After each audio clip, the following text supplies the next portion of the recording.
Well, good afternoon. That has just been the President of the Republic of Kenya, President William Ruto, who has just made his entry into the Parliament of Kenya this afternoon. President of the Republic of Kenya, day of November 2024, and the President will be making the Parliament of Kenya this afternoon. The nation address, being the 21st day of November, State of the Nation address.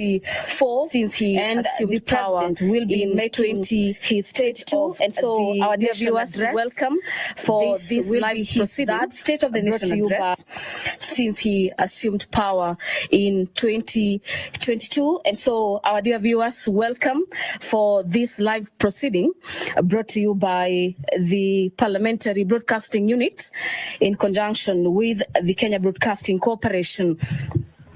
And this State of the Nation is just the only agenda in the order of business this afternoon at the National Assembly. Remember, the President is addressing the nation through a joint sitting of the Senate and the National Assembly, popularly known as the bicameral Parliament. And in the order of business this afternoon, immediately after the President makes his way into the chamber this afternoon, we'll be having a prayer session, and equally that will be followed by convocation by the Speaker of the Senate as well as by the Speaker of the National Assembly. And the Speaker of the National Assembly will then invite His Excellency the President to make his speech. Then that is at that juncture is when the President will make his State of the Nation address. And immediately after the conclusion of that, we'll have the House adjourning this afternoon, owing to the fact that the State of the Nation address is the only agenda lined up for consideration by the both houses of Parliament. And remember, this State of the Nation address will not be debated today, but has been allocated 4 days, beginning Monday next week, for debate by both houses of Parliament. And according to the ruling by the Speaker of the National Assembly, is that the President of the Republic of Kenya will be heard in silence by the members of the National Assembly, as well as members of the Senate and the dignitaries present. Our dear viewers, we already understand that among other guests who are accompanying the President for this that State of the Nation address is the Prime Cabinet Secretary, Honorable Musalia Mudavadi, as well as the Deputy President, Professor Kithure Kindiki.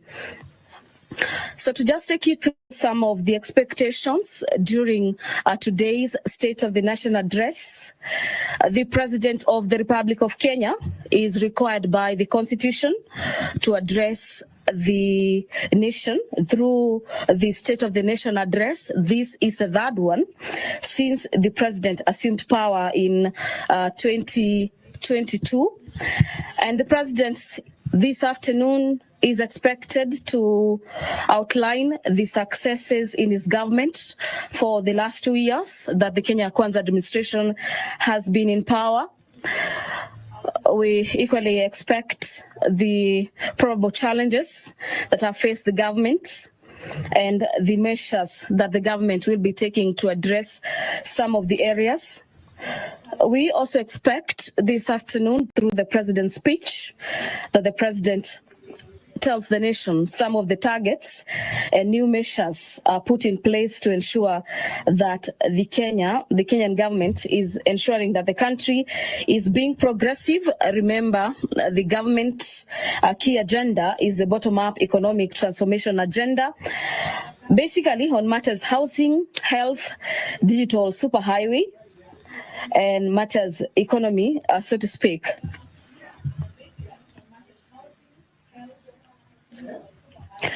The very first State of the Nation address was done on the 1st of 29th of September, the year being 2022. The second one was on the 2nd of the 9th of November, the year being 2023. And today being the third State of the Nation address is happening on the 21st of November, 2024. This is, so to speak, say a month after the swearing in of the Deputy President, Professor Professor Kithure Kindiki. And if you're just asking yourself, what is the State of the Nation address? The State of the Nation address is basically a communication from the president to the nation through parliament, in which the president of the republic, here being President William Ruto, outlining the Kenyan current situation, and equally the president will be providing policy proposals for the coming legislative year. So we expect that during this State of the Nation address that is set to take place not after 3 p.m. today. Among key areas that we expect the president's speech to dwell on are health, education, security, as well as the status of the economy and matters to do with probable tax policies. Remember, that State of the Nation address comes at a time when there has been concerns about abductions and forceful disappearances and cases of femicide being on the rise. And we had the president just yesterday pledging to support the war against femicide, with about 100 million shillings being the commitment of the executive, that the country and the top in command is ready to slay this dragon of matters femicide. And we will equally be expecting the president to tell the nation the measures that the government has put in place to ensure that the dragon of corruption is slayed, and what further the government will be doing through its various independent bodies to ensure that the corruption issue remains a matter of the past.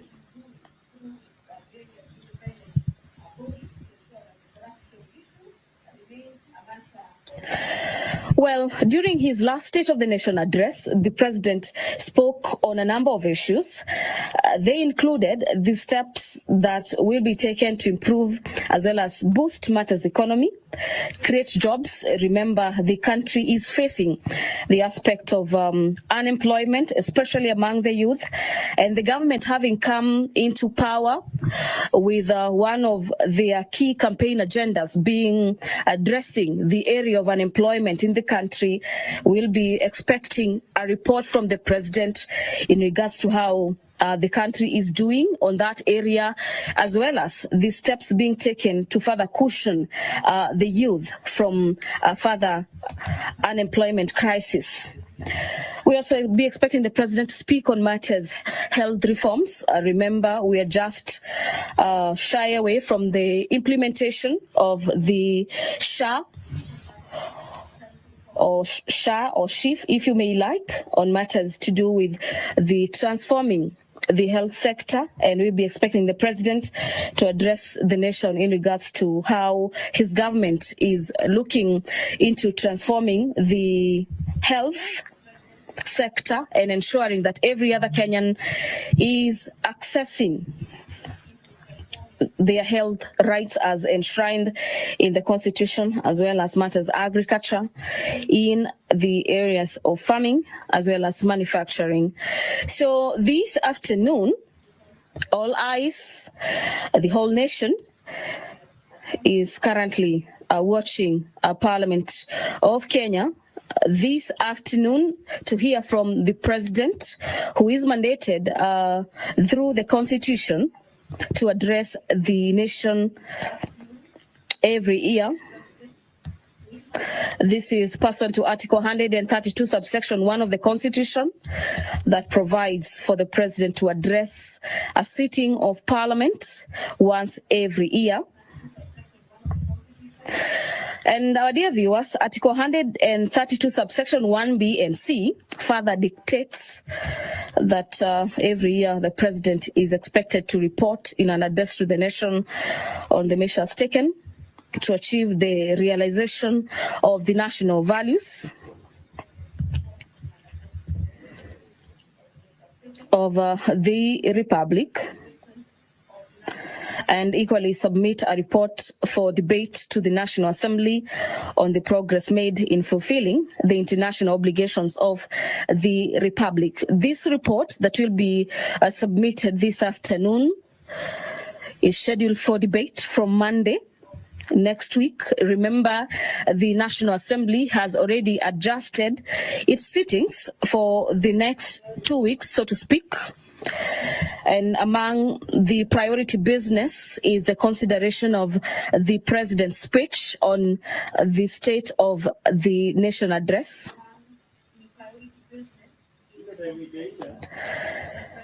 This year's address is coming technically about a fortnight after the swearing in of Deputy President Professor Kithure Kindiki. And we expect the President to address the measures taken to achieve the matters of national security, national values, and also highlight the achievement of his administration, such as the rollout as well as the uptake of the new Social Health Insurance Fund, popularly known as SHIF, that replaced the National Health Insurance Fund, also known as NHIF. So the president is currently with the speakers of the National Assembly as well as the Senate, where the president is expected to brief them as well as sign the voters' book, bearing in mind that the president is a visitor today in the presence of Parliament. Thereafter, the president will be ushered into the chamber this afternoon by the both speakers of the National Assembly as well as the Senate. I'm speaking about Speaker Moses Wetangula as well as the Speaker of the Senate, Honorable Amason Jeffa Kingi. Before them will be the sergeant at arms, and here I mean the key bosses of the matters to do with the proceedings of the both houses of Parliament, technically making their way into the chamber this afternoon. And immediately after, the sergeant at arms carrying the mace make their way or do that step into the chamber this afternoon. The members of the National Assembly, as well as senators present and dignitaries present this afternoon, will be alerted that the Honorable President of the Republic of Kenya is already ready to get into the chamber this afternoon and do exactly that, which is the address of the nation that will be preceded by the announcement or probably the notification by the Speaker of the Senate as well as of the National Assembly, who are expected to do a convocation. From our indications, it appears that particular procession is about to take place. Remember, this being that all eyes are on Parliament as President William Ruto makes his much anticipated State of the Nation address. This State of the Nation address presenting a crucial opportunity for the president to outline his administration's progress, the challenges, as well as future plans in the period characterized by so to speak, some economic turbulences, and there's heightened public expectations on this third State of the Nation address. It is technically a step-by-step march to the National Assembly's chamber this afternoon. And from your screens, you can see the maces of both houses of Parliament have made their way into the chamber this afternoon, closely followed by the clerks, as well as the president in between the two speakers, that is the Speaker of the National Assembly, as well as the Speaker of the Senate. And we expect the president to equally address matters to do with the cost of living. Dear viewers, allow me to hand you over back to the proceedings of these live proceedings, streaming to you live from the Parliament of Kenya and brought to you by the Kenya Broadcasting Corporation in conjunction with the Parliamentary Broadcasting Unit. My name is Gladys Mungai. Have yourself a great afternoon. Unasikiliza KBC Radio Taifa, sauti ya Kenya.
Na tuombe. Ewe Mwenyezi Mungu, twakusihi ututazame kwa neema nyingi na baraka, sisi watumishi wako ambao umeridhika kutuita kwa nyadhifa za uongozi katika jamhuri hii yetu. Tukuomba utuajalie tuyatende na kufikiria mambo yote yatakayofikishwa mbele yetu kwa njia ya haki na uaminifu, ili kustawisha amani, ufanisi na heri ya nchi yetu na wale ambao haja zao umezikabidhi mikononi mwetu. Amen. Tuketi.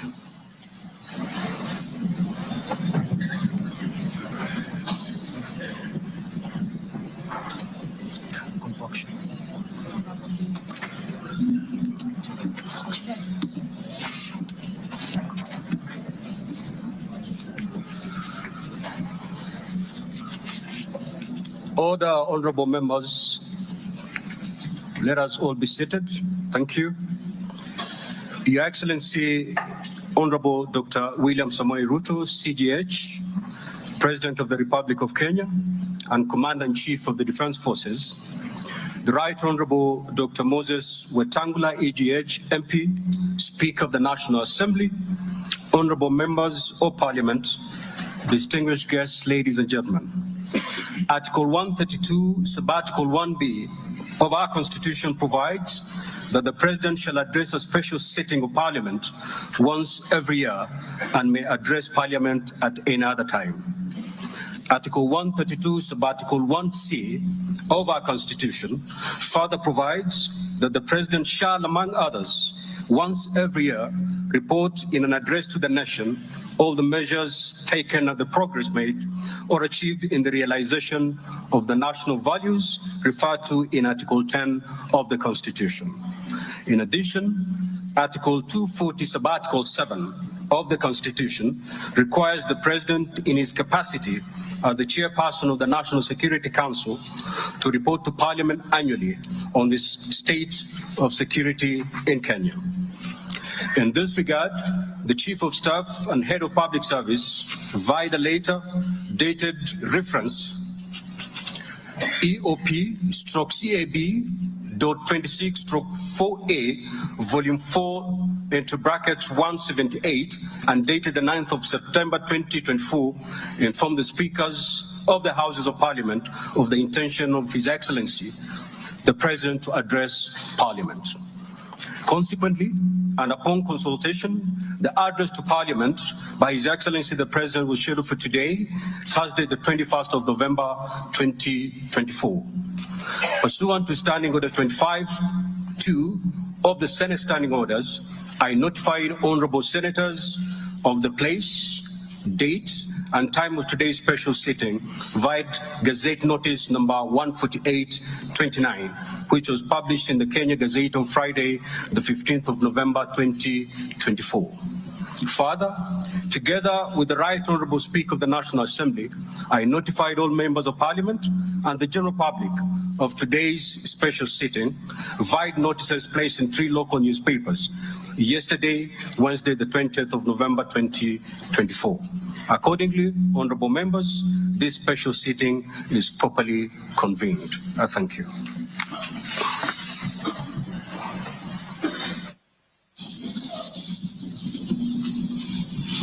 Your Excellency, Honorable Dr. William Samoei Ruto is CGH, President of the Republic of Kenya and Commander-in-Chief of the Defense Forces.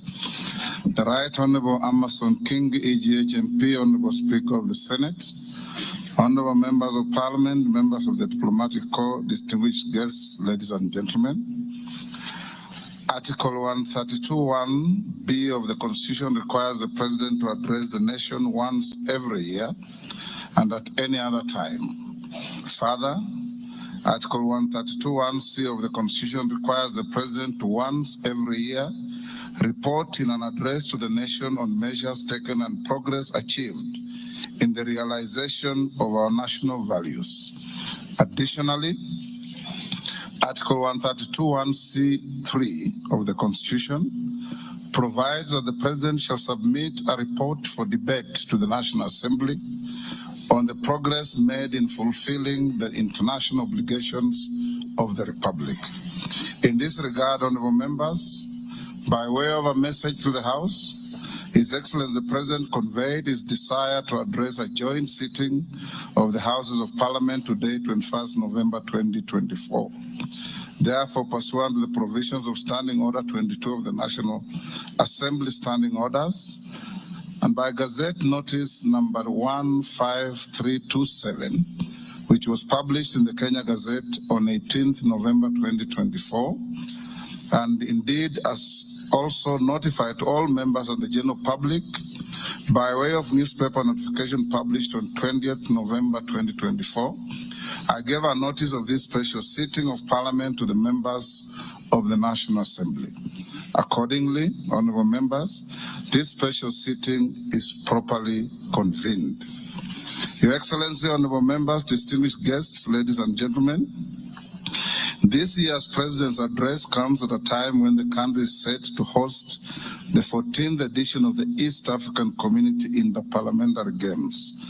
The Interparliamentary Games shall bring together participants from the member states of the East African Community and the East African Legislative Assembly, and are part of the deepening, widening, and tightening of the integration process.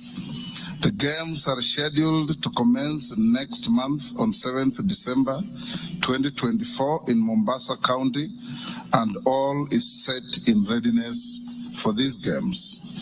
Moving on, Your Excellency, it's in the custom of Parliament to recognize invited guests seated in our galleries.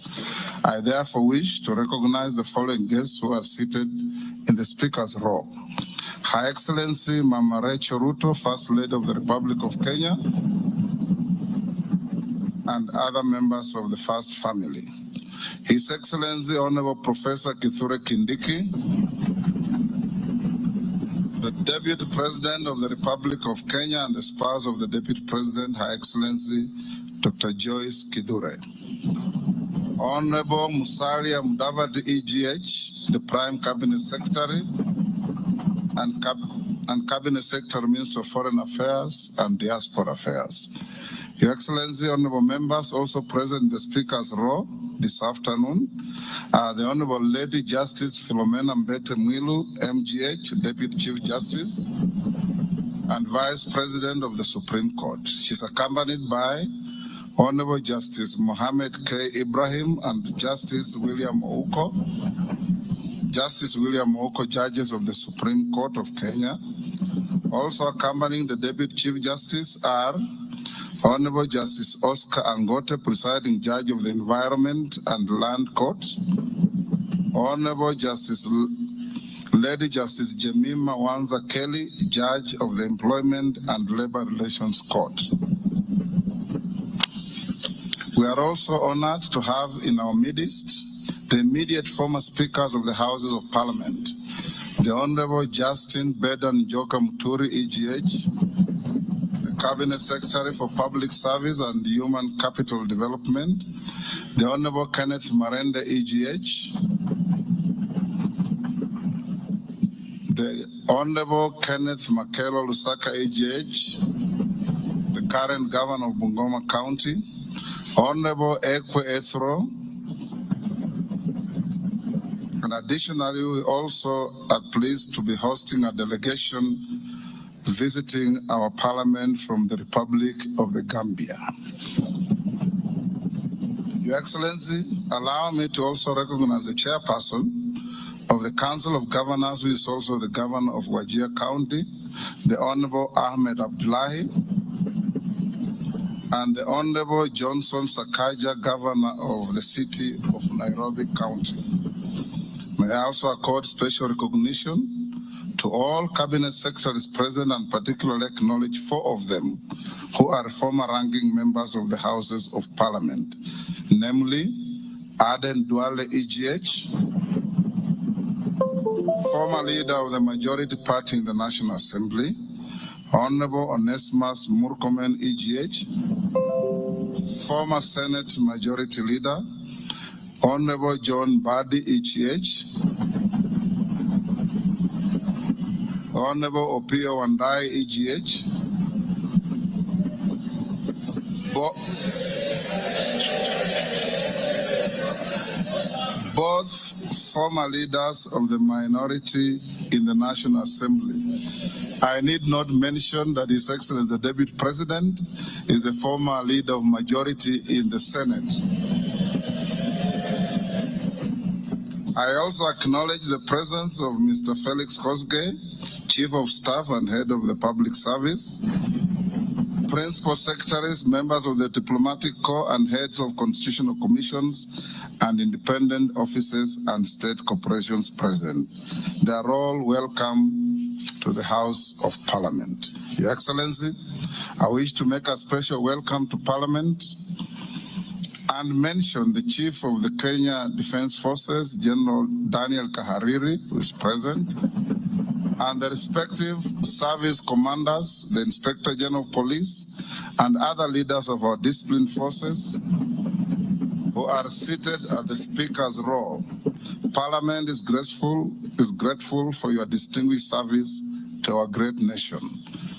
To all invited guests, we say karibuni sana kwa bunge letu. Your Excellency, honorable members, distinguished guests, ladies and gentlemen, it is now my singular honor and privilege to invite His Excellency the President of the Republic of Kenya and Commander-in-Chief of the Defense Forces to address this special sitting of Parliament. Welcome, Your Excellency.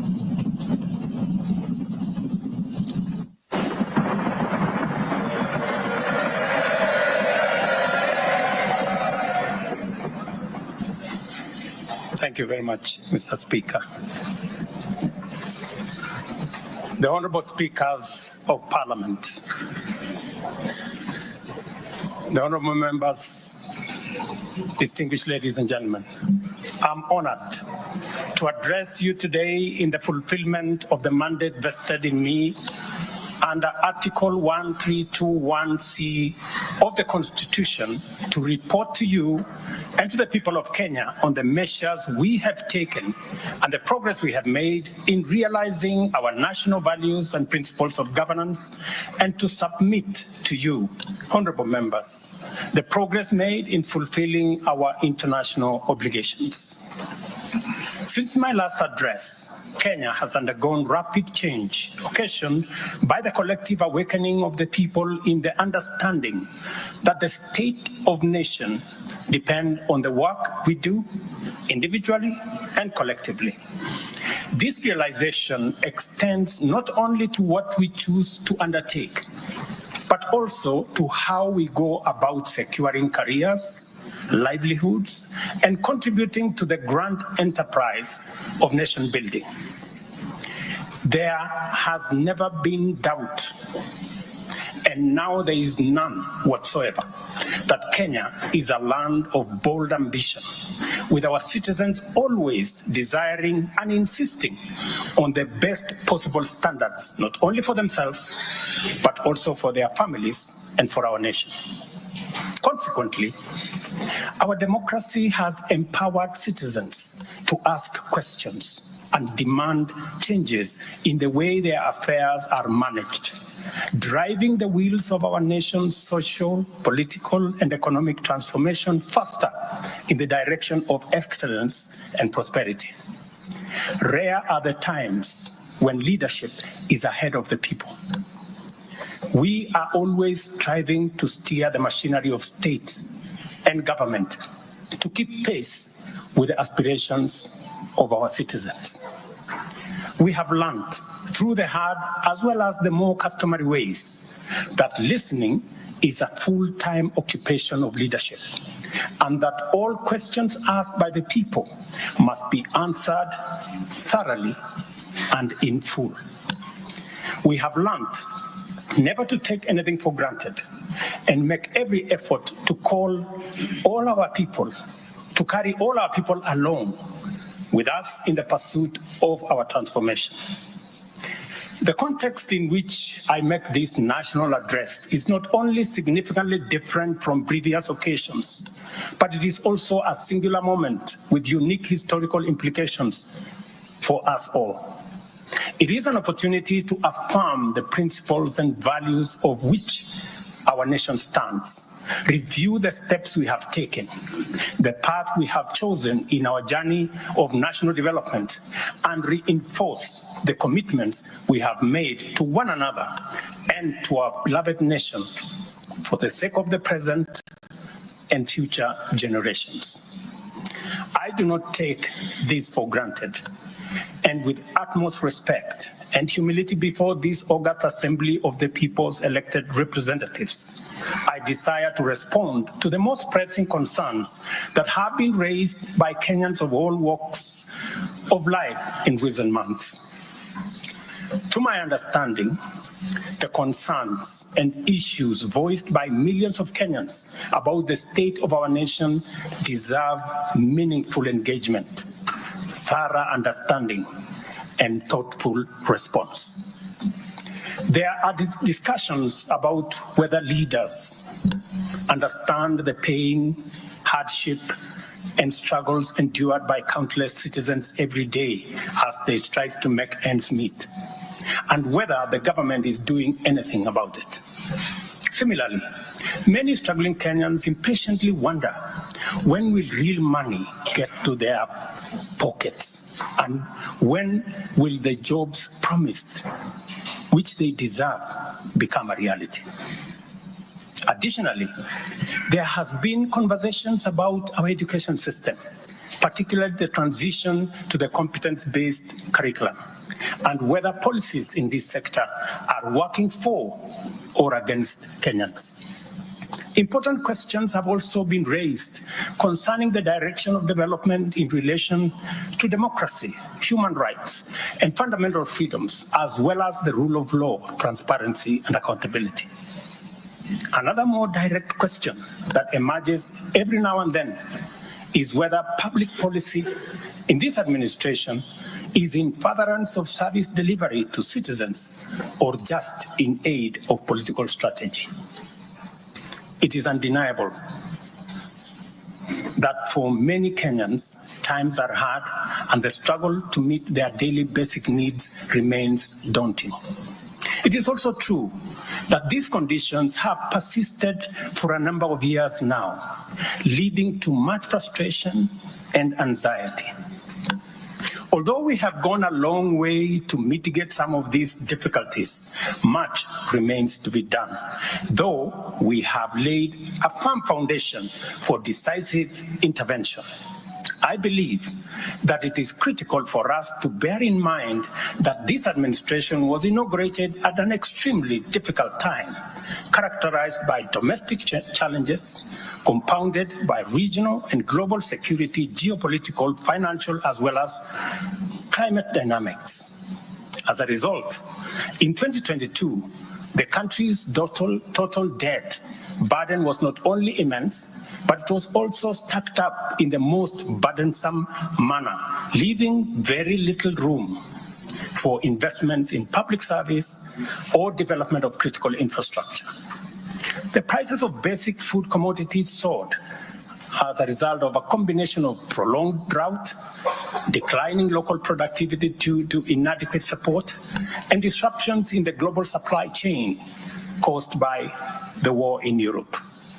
Kenya faced a crossroads of extremely difficult choices, where defaulting on our obligations would have significantly worsened an already perilous situation, and more borrowing was not an option. It was therefore essential for us to drastically reduce expenditure, mobilize as much as possible resources domestically, and curtail waste. As I informed the nation then, matters were going to get more difficult before they could get better. And we all had to tighten our belts and work hard under very unforgiving conditions. We have staked the fate of our ambitious bottom-up economic transformation agenda on easing the stress that the economy was in and the strain citizens underwent, while creating room for the implementation of our transformative interventions. Members, I give this background to underscore two very important facts. First, we haven't been watching helplessly and doing nothing as adversity took a toll on the economy and undermined the livelihoods and well-being of the people. On the contrary, we have been working tirelessly to steer the country away from the brink of unprecedented economic collapse and onto a more promising trajectory. The second point is that while we may not be where we would like to be, we are certainly not where we were 2.25 years ago. At the same time, the cost of living was substantially high, with prices of basic commodities beyond the reach of many households. Today, I'm proud to report that the macroeconomic indicators point to a positive turnaround and an upward trajectory. Allow me to highlight a few milestones that underscore this progress. The shilling has stabilized significantly, appreciating from Kenya shillings 162 to the dollar in February 2024 to Kenya shillings 129 today, a remarkable gain of 20%. This recovery has restored confidence in our financial markets and significantly reduced the cost of servicing external debt, creating fiscal space for our development imperatives. Inflation has declined dramatically from 9.6% in September 2022 to 2.7% in October this year, the lowest rate in 17 years.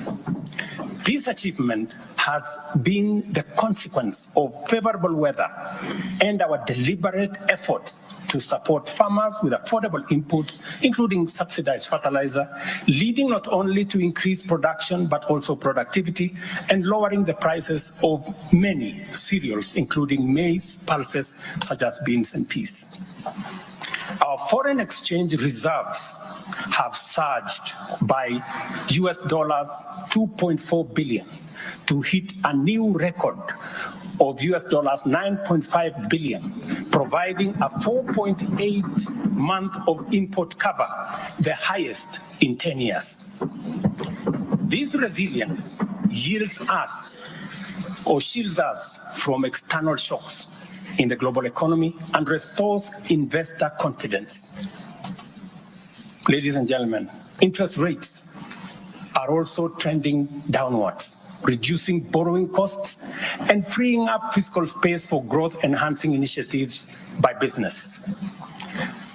Tax revenues have grown by 11.5% in the year to June 2024, reflecting the success of our tax-based expansion measures.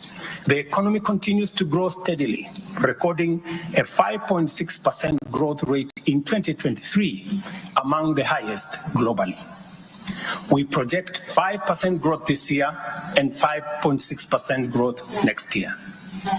Honorable members, our efforts to secure food security and stability are already bearing fruit. Since February, we have distributed subsidized fertilizer to 6.45 million registered farmers in 45 counties, enabling them to increase their yields. And this year, we have procured and through e-vouchers distributed 7 million bags of both planting and top dressing fertilizer to boost food production across the country. This intervention will see a projected increase in maize production, for example, to a record 74 million 90 kilogram bags. We have also concluded long-term agreements with 11 suppliers of assorted fertilizers so as to make this commodity available all year round. Fertilizer for the long rains season will be stocked in outlets nationwide, ensuring our farmers are ready to plant, grow, and produce. This forward momentum will not only increase our agricultural output, but also reduce our reliance on costly food imports, securing a more self-reliant and a more prosperous Kenya. This approach, rooted in my administration's policy to support production rather than subsidize consumption, has already made food more accessible, more affordable to many households. Today, Kenya boasts substantial national stocks. 47 million bags of 90-kilogram bags of maize are in our stores. 8.8 million bags of beans, 10.4 million bags of wheat, and 2.1 million bags of rice. Slowly but surely, we are building a food-secure Kenya, where families need not to worry or worry less about their next meal. In the sugar sector, we have achieved a historic milestone. All 17 sugar factories across Kenya are now operational, producing at impressive levels, while 4 new sugar factories are under construction. In July alone, domestic sugar production reached 84,000 metric tons, surpassing the national monthly consumption average of 40,000 metric tons. For the first time in recent history, Kenya is producing enough sugar to meet our local demand. This success is attributed to many factors: subsidized fertilizer for sugarcane farmers, an additional 500,000 acres that has been brought under production, and improved management of the sugar sector, which have revitalized production and brought the industry back to life. I just signed, as you know, the new sugar laws to provide further policy guidance as we seek to be a sugar exporting country shortly. In the coffee sector, we are on track to increase exports from 51,000 metric tons this year to 150,000 metric tons by 2027. The government has also raised disbursements from the Cherry Advance Fund from 2.7 billion to 6 billion Kenya shillings, complemented by an additional disbursement of 1.5 billion by the Commodities Fund. Average prices at the Nairobi Coffee Exchange have risen by 25%. And in the last financial year, the country produced and exported 48,000 metric tons, earning farmers Kenya shillings 25 billion. Additionally, 320,000 bags of fertilizer have been allocated specifically for the coffee sector.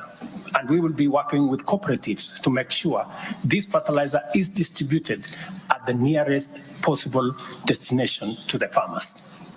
These interventions are expected to boost smallholder farmer earnings from Kenya shillings 300,000 to 500,000 per acre annually by the year 2027.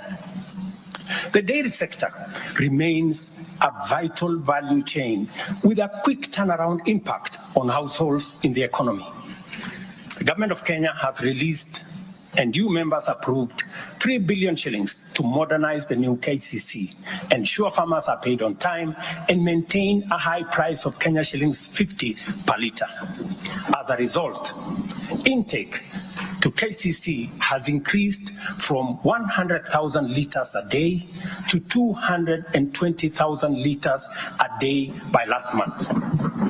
Other strategic interventions include the extension of duty-free imports for feed manufacturing raw materials, subsidized artificial insemination services, and the reduction of sexed semen costs from 7,000 to 2,900 through the Kenya Animal Genetic Resource Center.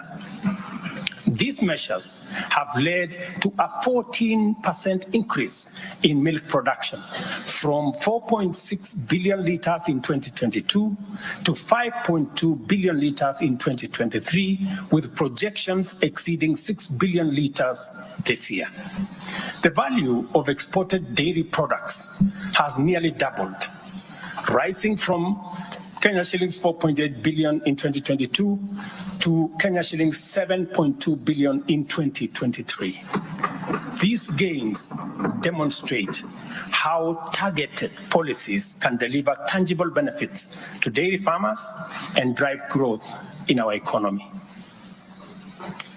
Honorable members, by 2022, the education sector was in a crisis with a lack of clarity in transition to the competence-based curriculum, a shortage of 110,000 teachers, and 23 out of 40 public universities were technically bankrupt and at risk of closure. Among those facing severe challenges were huge institutions, such as my own alma mater, University of Nairobi, Kenyatta University, Moi University, Egerton University, Maseno University, Masinde Muliro University. To address this issue in our education sector, we have already hired, as you know, members, 56,000 teachers and are in the process of recruiting another 20,000 by January next year. We have also ensured the seamless transition of learners from primary to junior secondary and domiciled grade 7, 8, and 9 in primary school, optimizing the use of existing infrastructure, ensuring the safety of young learners, and protecting parents from the high costs associated with boarding schools far away. Recognizing the financial challenges faced by our universities and TVETs, we introduced a new student-centered higher education funding model. This model gives priority to the most vulnerable students, offering them up to 95% government support, while also pulling our universities back from the brink of collapse. The remaining challenges for a few universities, like Moi University, are related to internal administrative and governance issues, which I have given firm instructions that they should be addressed. To further enhance access to higher education, we launched the Open University of Kenya, and this House approved that exercise, paving the way for more students to achieve their academic goals.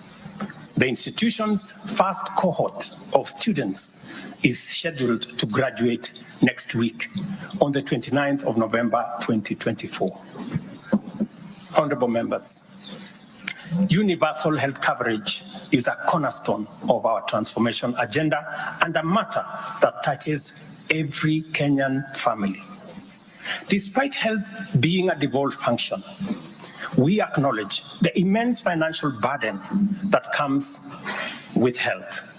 Counties have struggled with shortages of medicine, equipment, sometimes staff, hindering service delivery and leaving countless Kenyans with suboptimal access to healthcare. It would have been easy for me to step back and leave this responsibility to counties alone. But that would have been a disservice to Kenyans and a betrayal to our Constitution. Instead of engaging in debates about healthcare being devolved, I have chosen the hardest but necessary path of addressing this challenge head on. Health delivery is not just about fulfilling a constitutional mandate by whatever level of government. It is about ensuring that healthcare is not a privilege for the few who can afford and a pipe dream for the many who cannot. For years, NHIF was saddled with debts and inefficiencies, and healthcare was being severely and negatively impacted. For far too long, too many households have lived on the edge, just one illness away from financial catastrophe. Our healthcare system has historically neglected the poor and vulnerable, leaving them without any option, while private sector medical covers remained out of reach for the majority. This is precisely what we will correct through the provision of universal health coverage. This agenda is not just about a promise. It is about a bold commitment to deliver health through transformative financing reforms, making healthcare accessible and affordable, digitizing our healthcare services to enhance efficiency, eliminate fraud, and stop corruption, and to empower a skilled and motivated health workforce. To honor our commitment on the universal health coverage, I signed into law 4 groundbreaking legislation on the 19th of October, passed by this August House. The Social Health Insurance Act replaced the outdated National Hospital Insurance Fund and established the Social Health Authority, which oversees 3 essential funds. This modern framework ensures that every Kenyan, especially the most vulnerable, can access quality healthcare services when they need it most. The shift from the National Health Insurance Fund model to Taifa Care is fundamental and radical in both scale and character. NHIF, if I give you a bit of example, NHIF served a few salaried Kenyans and those who could afford to pay. But Taifa Care covers every Kenyan, regardless of employment or financial status. Secondly, despite serving a limited class of citizens, NHIF nevertheless accumulated billions of shillings of debt because of misalignment between contributions and the actual cost of healthcare. Taifa Care has undertaken an accurate costing of all healthcare-related goods and services in order to provide timely, effective, and efficient service to every Kenyan that is affordable. Additionally, the NHIF had a waiting period lasting between registration and eligibility for service. I think it was like about 3 months. Under Taifa Care, citizens are eligible for all services upon registration. I therefore urge every Kenyan to take the most important step in securing dependable health care for themselves and their families. Register. Register now or at the earliest possible opportunity. Honorable members, for the first time in our nation's history, free primary health care is increasingly becoming available at dispensaries, health centers, and hospitals. Ambulance and emergency services are also slowly but surely being made available at no fee. Under Taifa Care, we have introduced a comprehensive benefits package that brings specialized care, such as cardiothoracic surgery, within reach for many Kenyans without the burden of financial strain. Through the Digital Health Act, we are revolutionizing healthcare delivery. Every step of the process, from registration, eligibility checks, to claims is now digitized. By eliminating unnecessary human interaction, we are tackling corruption, reducing inefficiencies, and ensuring that resources are used where they are needed most. As a result, the good news, SHA will pay all October claims in full by next week. And it will continue like that going into the future. To date, over 15 million Kenyans have enrolled in Taifa Care, and more than 60% of employers have successfully transitioned into its framework. The newly established Social Health Insurance Fund empowers citizens to contribute towards accessing a broad range of healthcare benefits. This represents a seismic change from the old reactive healthcare model to a forward-looking system that prioritizes prevention and preparedness. Once the transition from NHIF is complete and SHIP becomes fully operational, Kenya will have a healthcare system that guarantees dignity, peace of mind, and equitable access for every citizen for the very first time in our 60 years of independence. Honorable members, we have launched an ambitious healthcare program, one that Kenya has always needed and deserved. Like any major transition, there are challenges, but I promise you, we are fully committed to making the system work. As we roll out this program, we are listening to citizen voices and collaborating with counties to deliver better healthcare services. Through the Facility Improvement Fund, which you in this House passed, we will ensure that hospitals are equipped with the tools they need, medicine, equipment, and other resources necessary to provide quality care, while involving citizens in decision-making at every facility. We are now doing the heavy lifting, clearing decade-old debts, ensuring access to medicine and equipment, and stabilizing a system that had failed too many for too long. We are building a healthcare system that serves every citizen with equity and dignity. Over the past month, we have disbursed Kenya shillings 5 billion to settle historical debts owed to the public, private, and faith-based medical facilities, some of which have been pending for over a decade. Another 3.7 billion will be disbursed tomorrow.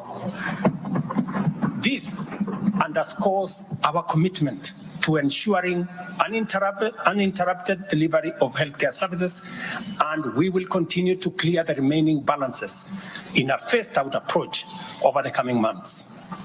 This sustained effort aims to restore confidence in the healthcare system and ensure seamless access of quality services. Honorable members, there is a compelling body of data projecting that not only is the future of humanity urban, but also that Africa has the fastest rate of urbanization.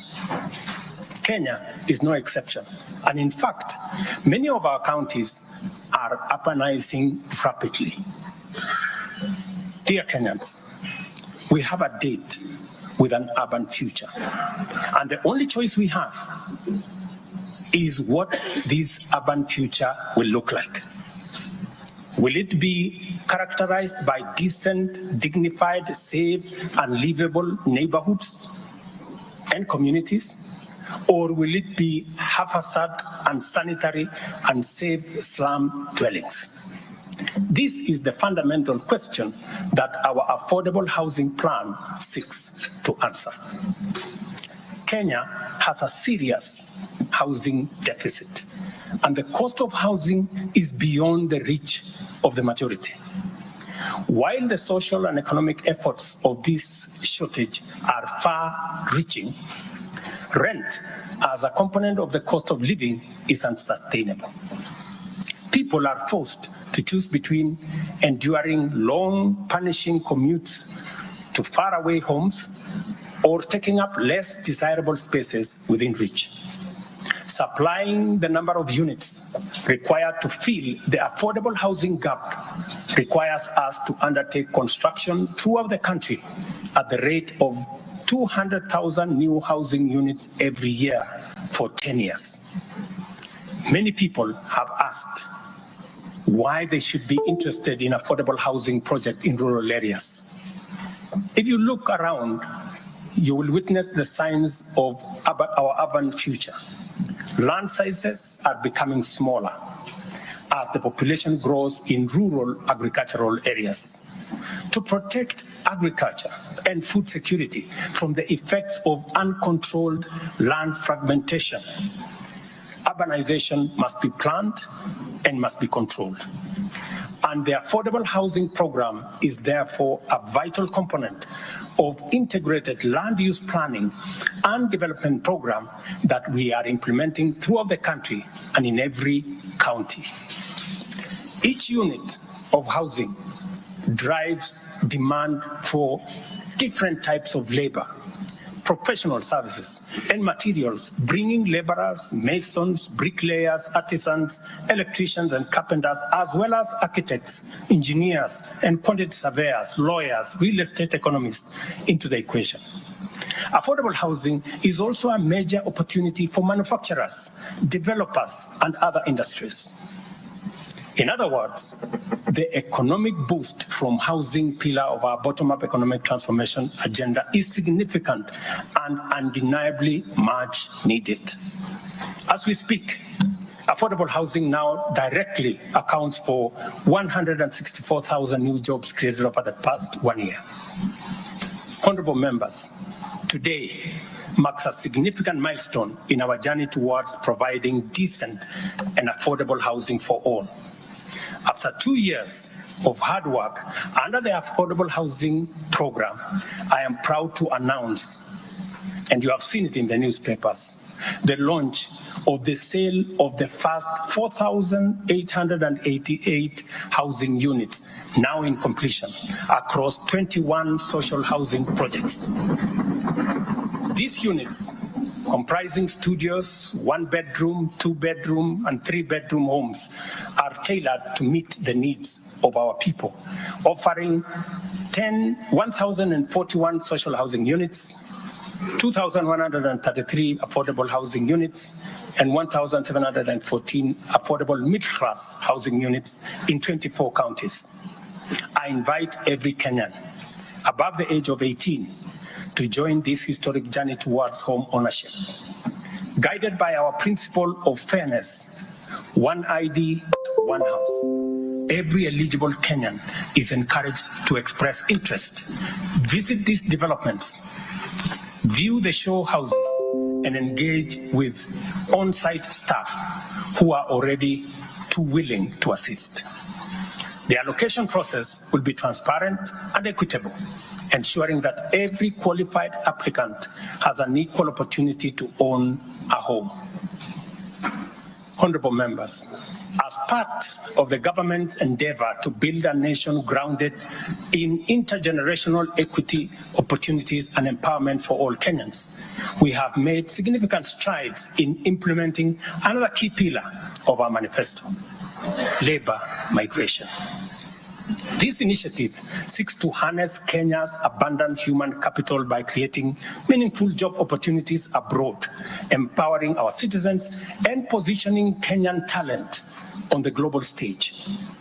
Since July 2023, we have successfully facilitated employment of 105,367 Kenyans across multiple countries in a wide range of jobs.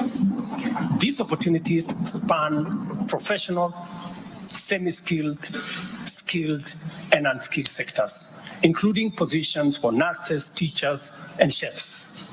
The National Employment Authority, the lead agency driving our ambitious initiative to create jobs opportunities for qualified Kenyans locally and internationally, currently has a role of 560,000 job openings worldwide. I have encouraged many members to participate in this space. Our focus extends beyond destinations such as the United Kingdom, Canada, Australia, Bahrain, Oman, United Arab Emirates, Germany, Saudi Arabia, Kuwait, and Qatar. We are also expanding our reach by actively negotiating bilateral labor agreements with new potential markets, including Russia, Poland, and Jordan. These efforts are driven by our commitment to open up new pathways for employment, ensuring that Kenyans are well represented in the global workforce. In the digital economy, we are expanding last-mile fiber optic connectivity using the extensive Kenya Power Transmission Lines network to the most remote and underserved areas of Kenya, and making significant strides to establish digital and ICT hubs. This has created a foundation for digital transformation, enabling IT economy workers, young digital creators, and entrepreneurs to access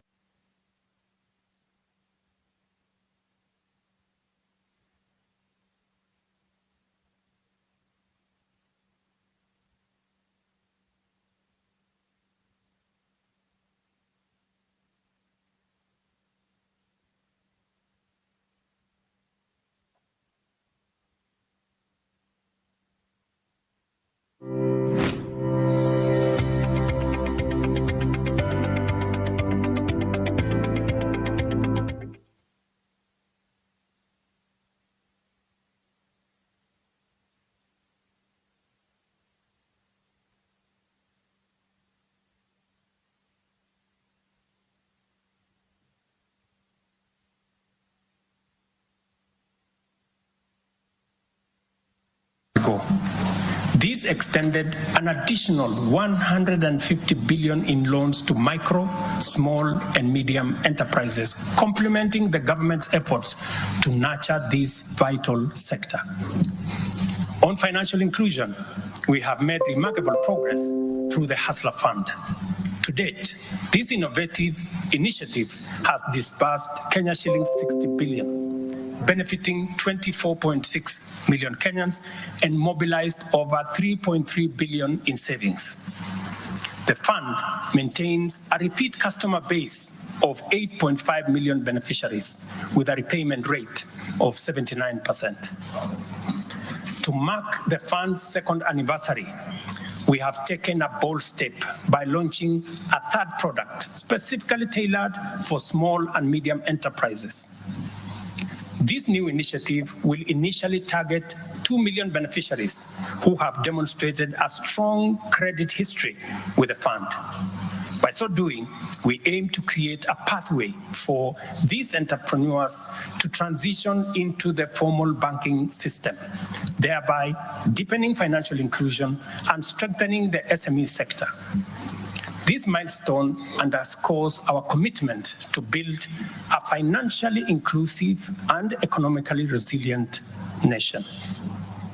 The progress we have made has been possible only because the people of Kenya have been courageous, strong, determined, and patriotic.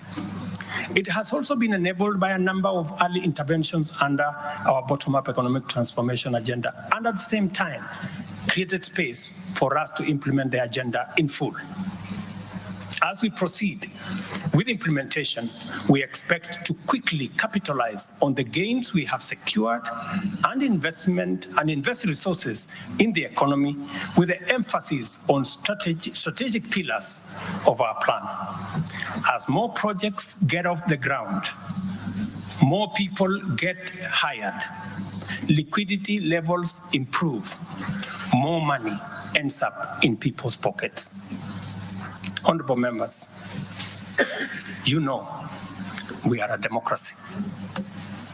Democracy is a founding principle and defining value of our nation. Democracy is hard-won, non-negotiable right, and guarantees freedom that we are proud of and must always defend. Our national democratic culture expresses itself energetically through robust discourse, boldly speaking truth to power, and holding leadership to account. It is a tradition of fearless expression and vigorous public participation. This is who we are, and there is nothing anyone can do about it. We understand, therefore, that protests are always legitimate and permitted by the Constitution. Protests are conducted by citizens who are peaceful and unarmed. Assemblies, demonstrations, and picketing to advance constitutionalism, increase accountability, and defend the rule of law are constitutional imperatives. Conversely, mobilization in pursuit of criminal agenda, chaos and anarchy are explicitly forbidden because we all have a duty to defend our republic, our constitution, and the rights of all people. The government, in particular, must remain vigilant at all times against modern threats to the sovereignty and territorial integrity of our nation, as well as public order, peace, and security. In this digital era, characterized by transformative innovations, including artificial intelligence, it has never been easier to inform, educate, and entertain the people. At the same time, it has never been easier to misinform, mislead, disinform, incite, and alarm the public. Criminals and subversive elements who infiltrate and hijack peaceful protests are a threat both to legitimate protesters and to the public. incidences of violent criminality in the name of protests threaten the safety of innocent people, public assets, private property, and the social order. The tension here is stark. We have a democracy which we are proud of, must defend, and should deepen by all means. And at the same time, we have citizens whose lives, rights we must protect, and a nation whose security, stability, and prosperity we must safeguard. The task at hand is complicated if citizens and state agencies dilute the distinction between the lawful and the criminal, the just and the unjust, thereby making it difficult to tell protesters and security officers from bandits, gangsters, and criminals. It is only by following the law that we are able to achieve our aims and apportion accountability properly. It should not be possible for robbers and looters to escape accountability by claiming that they were taking part in a protest. Likewise, it should not be possible for security officers to wound, maim, or even kill citizens and claim that they were engaging violent criminals. We all have a duty to make the necessary distinction and to do so clearly to protect democratic expression and guarantee public safety and security. I must now confront an issue of widespread concern regarding the relationship between citizens and the security services in the context of immense threat and intense political dynamism. Numerous allegations have been made concerning disappearance of people during protests. A number of these cases have been resolved, while others have been uncovered as fake news, undermining efforts to find genuine cases of missing persons. A good number of alleged disappearances have also turned out to be arrests made by police officers. In such cases, the suspects have been duly arraigned in court. I must, however, make it very clear that there is no attempt to justify or excuse illegal arrests. Such would be a serious threat to the life and liberty of citizens. I condemn any excessive or extrajudicial action which puts the life and liberty of any person at risk, including disappearances and threats to life. I urge all Kenyans with information about such cases to forward the information to the Directorate of Criminal Investigation and to IPOA, where they suspect members of the police service to be implicated. I am aware, for example, that many of the cases that have been raised are being handled by the Independent Police Oversight Authority, an important step in accountability and justice. Many citizens, as well as various organizations representing and championing women's rights and welfare, have expressed concern about gender-based violence and the increasing cases of killings of female victims by male criminals motivated by primitive expressions of gender-based brutality and impunity. Left unaddressed, these incidents will cause the women of our nation to feel increasingly unsafe, even in their own homes. This is both tragic and unacceptable. It also complicates, in disturbing ways, the struggle by Kenyan women for inclusion, for equality, for dignity, social justice, their rights, their protection, a section of our society that has been marginalized for a long time. I am aware that most of these cases of murder of women by men have been investigated and prosecuted. It is my hope that in due course, those found culpable will face the full force of the law. members, it is time for each of us, political leaders, public officers, religious leaders, traditional institutions, and family members, to do our part in raising boys into morally upright men who will never need to affirm their masculinity at the expense of women. But instead, contribute to making our society just, safe, equal, and inclusive. I appreciate women leaders who have taken time to engage me and propose solutions to address this issue. I have held discussions with other leaders in government, and I have tasked the Deputy President to reach out and facilitate collaborative, broad-based, and multi-sectoral deliberations and recommend effective and radically transformative and affirmative action within the next 6 months. This Parliament will recall that early in my tenure, I engaged the leadership of both houses with recommendations on a working formula to actualize meaningful inclusion of women in national leadership.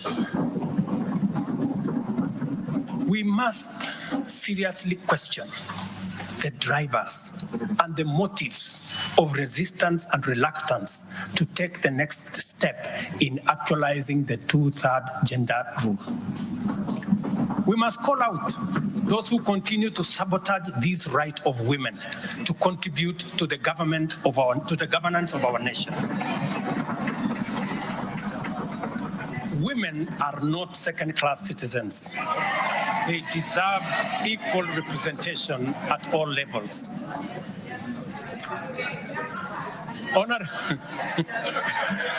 Honorable members,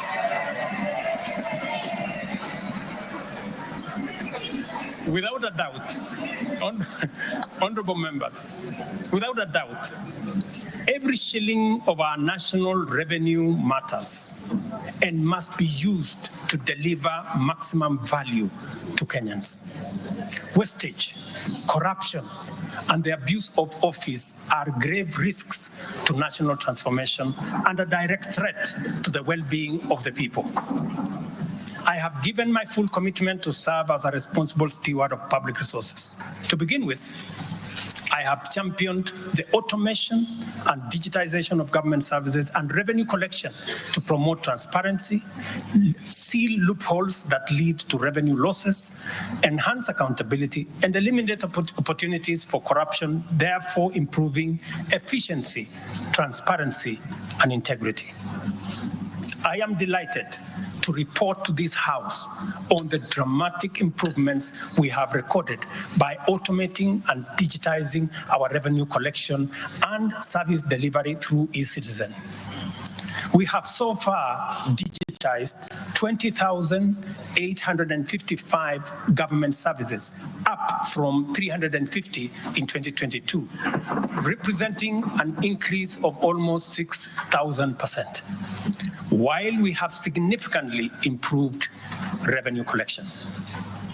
Take the case of Kenya Wildlife Service, whose total revenue for the year ending June 30th, 2023 was 5.3 billion.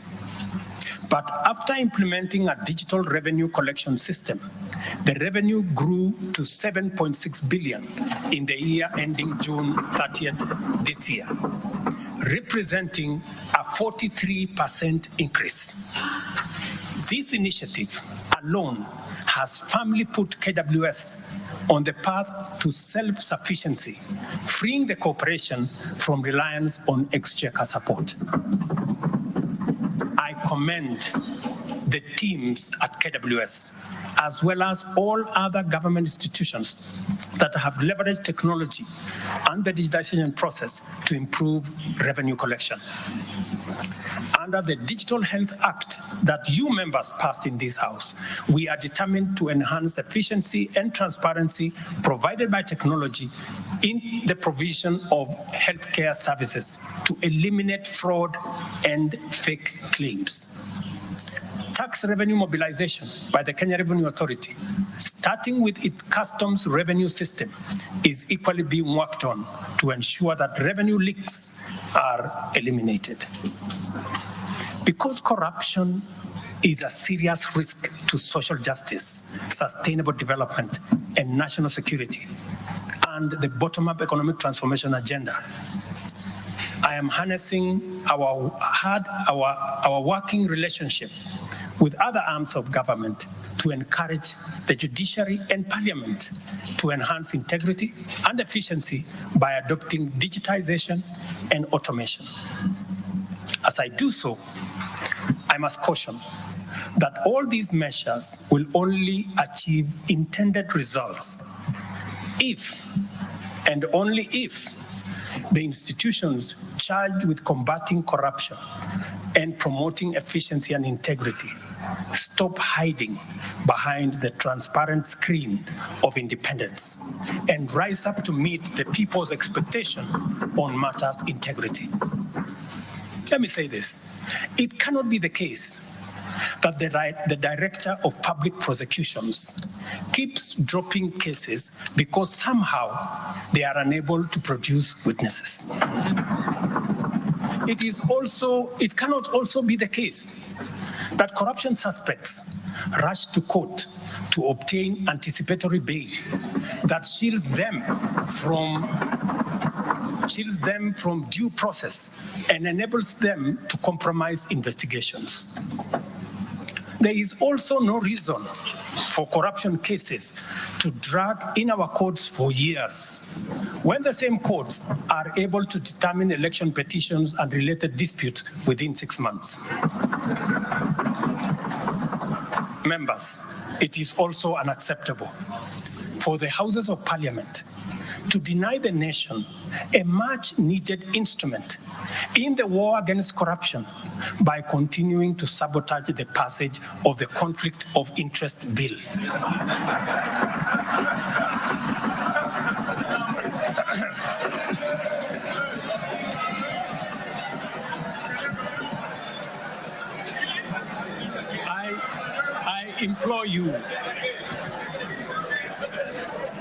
I implore you, honorable members, to stop dragging your feet on this bill, unless, my friends, there is a conflict of interest in the passing of the conflict of interest legislation. Similarly, the National Treasury has been dragging its feet in the implementation of an e-procurement system for the last 10 years. Today, I have directed the National Treasury to roll out the e-procurement system by the end of the first quarter of 2025 and ensure that going forward, only procurement undertaken through this system is sanctioned and paid for. Of the many difficult assignments I have undertaken, this fight against corruption is one I now take on with resolve going forward. Let this serve as notice to all.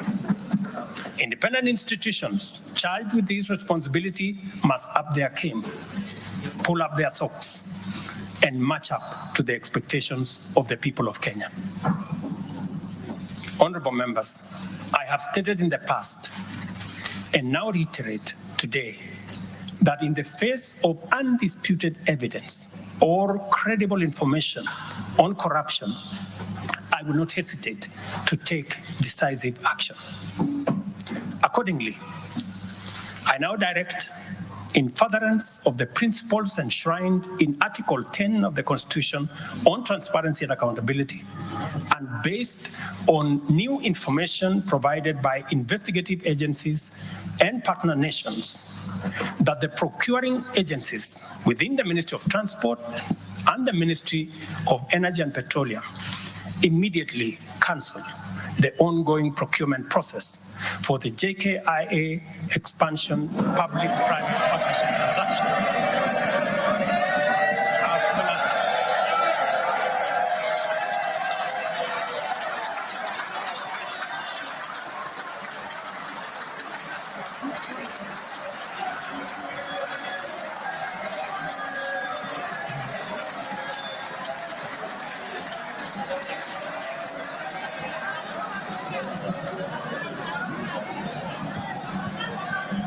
Let me repeat this for clarity. I have said that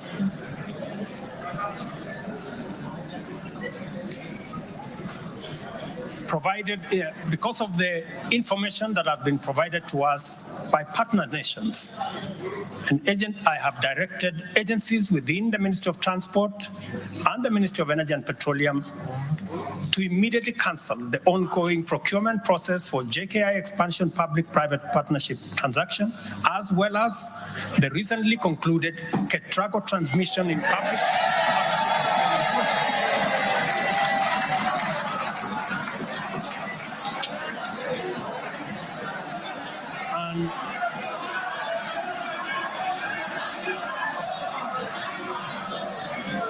and immediately commence the process of onboarding alternative partners, because these are important projects. Honorable members, the work of taking our nation forward is our collective responsibility as citizens. For this reason, we value the contribution of all, whether they come in the form of support or encouragement, suggestion or proposal, criticism or protest. I believe that the most powerful component of leadership is listening and learning. Therefore, I engage with you and listen to all citizens, their elected leaders, public officers, administrators, teachers, and other professionals, learners and the youth, farmers, fisherfolk, pastoralists, traders, craftsmen, artisans, nurses, doctors, community health promoters, and workers across all types of sectors in every sector. I listen too to religious leaders, the civil society, industrialists, entrepreneurs, and professionals. Their contributions and everyone else's have my full attention and commitment to respond through positive, affirmative action that takes the national transformation endeavor forward. I commit to continue listening and acting, to engage, debate, deliberate with you, and to take your input into consideration in serving our nation. By design, the bottom-up economic transformation agenda is defined by its capacity to elicit feedback in the course of implementation and incorporate the same in making improvements and further progress. With every input from stakeholders, our ability to drive progress increases. By listening to you and to every Kenyan, I am able to serve this nation better. As we take part in this necessary discourse, I want to make one thing very clear. I'm fully invested in the success of the strategies, policies, programs, and projects under our plan. For this reason, I am committed to do all it takes and work with every willing Kenyan until we succeed, because failure is not an option. Given the challenges our nation has faced, it has become clear, honorable members, that overcoming these obstacles requires the collective energy, the collective wisdom, ideas, and goodwill of Kenyans of all political, cultural persuasions, religious beliefs, and walks of life. The wisdom of entrenching national unity and inclusivity as a national value in our Constitution is clearly evident. Our diversity is our source of power. And this moment in the history of our nation calls for radical collaboration to transcend our challenges. We do not have the luxury of magnifying our differences. It is time for all of us to pull together and usher the nation into the future of our dreams. With this in mind, I initiated extensive consultations with leaders from across all divides, public and private. Through these engagements, we resolved to reimagine unity and inclusivity and harness the full potential of our nation through bipartisanship. which culminated in the formation of the broad-based cabinet. The imperative to accommodate the contribution of leaders across the aisle inspired us to constitute the broad-based government, a partnership based on shared purpose and premised on a commitment to bring our national values into action to turbocharge the implementation of the transformation of our nation. Being a farmer myself, transformation is like farming. A lot of resources are invested in plowing the land and planting the seeds, after which there is nothing to see for all the work except stretches of bare earth. Impatience might lead to anxiety and lamentation of the waste of effort in seed buried in the earth. However, after a brief wait, seedlings sprout, requiring close attention, weeding, and patient tending into the crop that will be ready for harvest. So is economic transformation. It requires hard work, investment of resources, patience, and faith. We have planted the seed, and all over the field, it is beginning to sprout. While admittedly, there remains much to fulfill, our collective hope to deliver the national economic transformation that this nation so dearly deserves is on course. I am proud to declare that we have also made undeniable progress in building on the strong foundation laid in previous years and getting the national development project off the ground. Honorable members, from the reports that I have the honor to table for your consideration and debate, there is reason to be optimistic that our forward march is unstoppable and that our capacity and commitment to live and work by our national values and principles of governance are stronger than ever before. Our nation is a proud member of the international community, making our contributions to the global progress boldly and with great determination. We stand collectively facing the dawn with confidence that our expectations of a bright daylight is not in vain. In summary, honorable members, and all fellow citizens, the state of our nation is resilient. And now, honorable speakers, it is my pleasure to submit to Parliament the following 3 reports as required by the Constitution. Number 1 is the report on all measures taken and progress achieved in the realization of national values. The second, report on progress made in fulfilling the international obligations of the Republic of Kenya.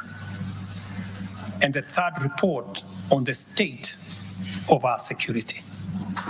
Now, therefore, I hand over the reports to the Speaker of the Senate and to the Speaker of the National Assembly. Thank you all.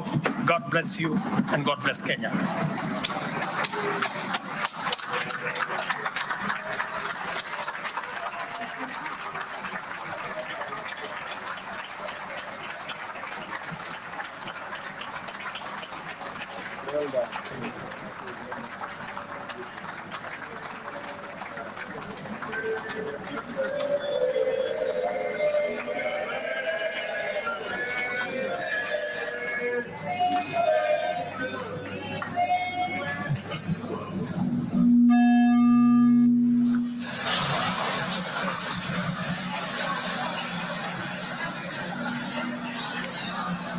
Order, honorable members, Your Excellency the President, the Right Honorable Speaker of the National Assembly, honorable members, distinguished guests, please be upstanding.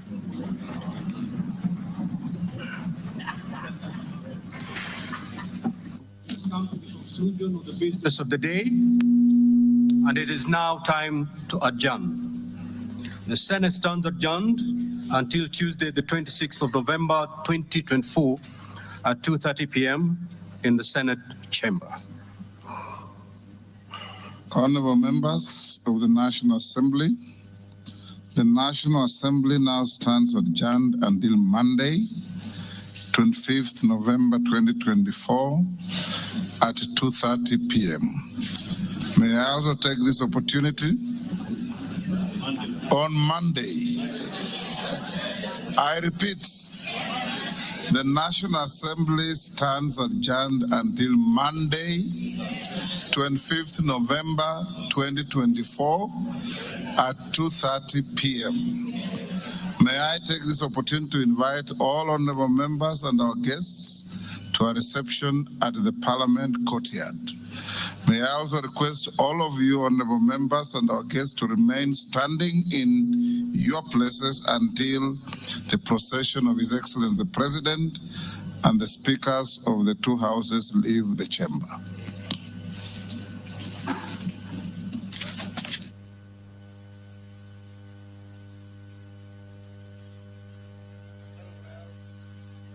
There you have it, the much-awaited State of the Nation address by President William